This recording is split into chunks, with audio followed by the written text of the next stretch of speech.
Yan. Hala. Gumawa ako ng kilawing talaba. Yan. Nagre-crave kasi ako. Ano na ito? Matagal na ako nagre-crave. Kaya lang kasi tuwing bibili ako, walang mapagparkan yung sasakyan ko dun sa bibilihan. Nasa highway yun. Mga nagtitinda ng mga yung mga yung ito na ready to eat na talaba. Wala na siya sa shell. Minsan kapag plano kong bibili,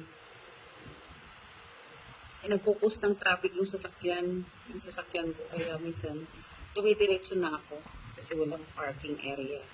Pero ito, ayan, talagang nagpark pa talaga ako sa malayo para lang makabili ng talaba.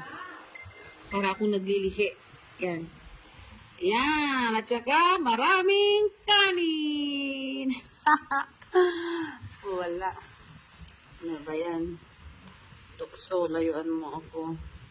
Sarap kasi. Yan. Talagang ito, hinanap ko pa ito. Tapos naghanap pa ako ng parking space para sa sasakyan ko. Para hindi maka-cause ng traffic.